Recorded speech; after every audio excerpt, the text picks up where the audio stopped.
Boomfeestdag in Castenray. 10 jaar Hospice Zenith. Het is vandaag 18 maart, dit is het Pelemaasjournaal. In een fris windje en een lekker zonnetje werd woensdagochtend de Nationale Boomfeestdag gevierd.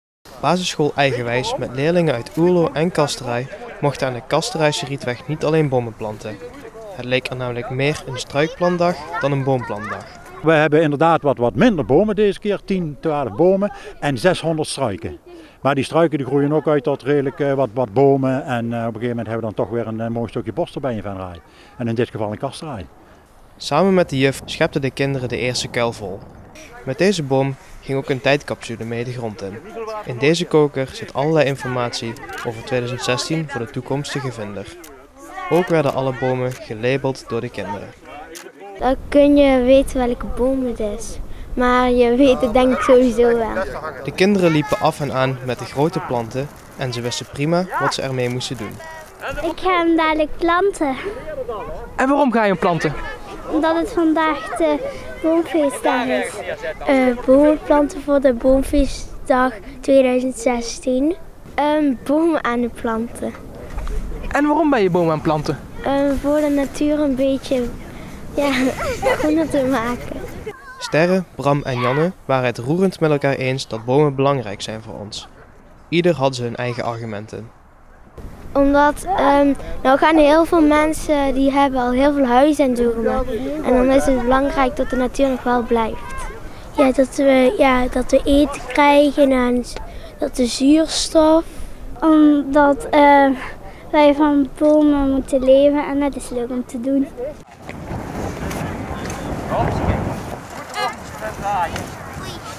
Ja, goed zo. En dan naar beneden. Perfect. Nu doen we naar beneden. De locatie waar geplant werd bevat al wat nieuwbouw en voor de nieuwe bewoners is het een mooi stukje om op uit te kijken. Een leuke bijzaak, maar niet de belangrijkste reden om voor deze locatie te kiezen. Het heeft namelijk alles met het thema van dit jaar bomen en bossen te maken. Maar in Castenray hebben we het natuurgebied de Castenrayse Venne. En daar gaan we een klein stukje bos aanplanten richting het Castenrayse Venne. Gewoon een stukje uitbreiding eigenlijk.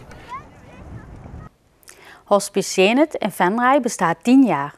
Ter gelegenheid van dit jubileum werd donderdagmiddag in de Witte Hoeve een symposium gehouden. In 10 jaar tijd is Hospice Zenith uitgegroeid tot een centrum waar gasten op een menswaardige manier hun leven afsluiten. Met verpleegkundigen, verzorgenden, coördinator en huishoudelijke hulpen, maar vooral 110 vrijwilligers die zich met hart en ziel inzetten. De bijeenkomst werd geopend met de onthulling van een kunstwerk.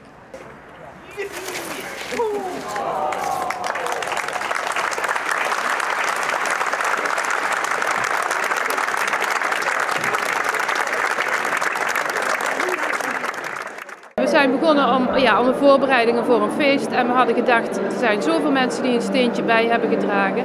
We hebben die mensen gevraagd, maak het fysiek, breng ons echt een steentje.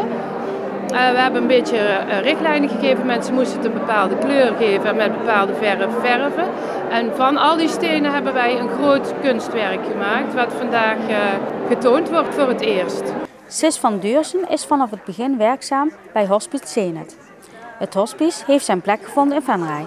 Ik denk dat Hospice voor Venray betekent een goede plek waar mensen naartoe kunnen gaan die erg ziek zijn en verzorging nodig hebben. Ik denk dat dat de allerbelangrijkste rol is van het hospice in Venray. Zonder vrijwilligers zou het hospice de deur meteen kunnen sluiten. Zij worden dan ook gekoesterd. Ik vind het prachtig mooi werk. Je kunt echt iets betekenen voor mensen en omdat we met zoveel zijn, ook met zoveel vrijwilligers, kunnen we er echt proberen een zo mooi mogelijke tijd van te maken. In het hospice kunnen de gasten hun laatste levensfase afronden. De dingen doen die ze nog willen doen, in het bijzijn van professionele hulp. Het werk van Voedselbank Limburg Noord wordt gedaan door vrijwilligers. De voedselbank verzamelt de levensmiddelen en stelt vervolgens de verschillende gezinspakketten samen. Enkele vrijwilligers zijn actief om het aangeboden voedsel tijdig in Venray te krijgen. Momenteel worden in Noord-Limburg 160 gezinspakketten voor ruim 350 personen verzorgd. Donderdag werden enkele bestuursleden van de voedselbank bij de Plus supermarkt in Landweer door wethouder Jan Lonen en voorzitter Theo Klabbers van ondernemingsvereniging Venray Centraal verrast met een groot aantal pakketten. Een geste met een link naar de kerstactie die rondom de ijsbaan werd gehouden. Tijdens de ijsbaan was de werktitel van Venray voor Venray. En uiteindelijk het succes van de ijsbaan was eigenlijk heel simpel. Je had mensen die het initiatief genomen hebben, maar uiteindelijk het werkelijke succes rond de ijsbaan was natuurlijk de sponsoren, plaatselijke lokale sponsoren vooral, en vrijwilligers die daar enorm de kar getrokken hebben. En dat was in deze geval was dat dan iemand van de schutterij die zei het is van Venray voor Venray. Nou, en een paar weken later komt de gemeente dan met zijn kerstcadeau. Waar alle ambtenaren een waardecheck kregen die ze in het centrum mochten besteden. Ja, dat was natuurlijk een geweldig mooi statement wat gemaakt werd. Gewoon om lokaal je cadeautje te mogen kopen. Daar waren we natuurlijk hartstikke blij mee. En dan in dat thema zo van Venray voor Venray wilden we ook heel graag iets terug doen voor Venray. En uiteindelijk hebben we bij elkaar gezeten en zeggen van nou, de voedselbank is een prima organisatie om lokaal mensen een steuntje in de rug te geven. Nou, daar waren we snel uit en vandaar dat we daarvoor gekozen hebben. Gerda van Stelten, voorzitter van de voedselbank Limburg-Noord, nam de pakketten dankbaar in ontvangst. Ja, we zijn altijd blij. We zijn altijd blij met giften die we weer aan onze cliënten door kunnen geven. Wat betekent gewoon dat hun pakket weer wat voller zit de komende weken. Steun blijft nodig voor de voedselbank. Wat je vooral ziet is dat mensen altijd zo naar buiten gaan met zo'n blik van nou hebben we weer eten. En zeker als we nieuwe mensen binnenkrijgen, en wij doen onze eigen intakegesprekken bij ons, dan hoor je soms verhalen waarvan je zo blij bent dat je ze eten mee kan geven. Want sommige mensen wachten heel lang tot ze die stap durven te maken. Het is toch een drempel. En dan is het zo mooi om ze weer, zeker als de kinderen in het spel zijn. En je bent zelf moeder en oma. Het is altijd fijn om te zien dat kinderen weer kunnen eten en een snoepje hebben en iets leuks hebben. Dat is fijn. Om al deze mensen iets extra's te bieden, gaat het Mondiaal Platform Venray met leden van de aangesloten organisaties op zaterdag 19 maart voor de voedselbank in Venray aan de slag. Die staan bij een aantal supermarkten in Venray en de mensen kunnen dan iets in de supermarkt kopen en dat aan hun geven. En hun geven dat weer door aan ons. En dan krijgen wij weer wat extra voedsel binnen. Daar zijn we ze hartstikke dankbaar voor. Tot zover dit Pelemaasjournaal. Deze uitzending wordt herhaald tot en met morgen 6 uur. Dinsdagavond is er weer een nieuw journaal. Weer of geen weer, bij ons is het altijd vakantieweer. Komende nacht verloopt bewolkt. Het wordt dan zo'n 3 graden. Er is kans op wat mistbanken.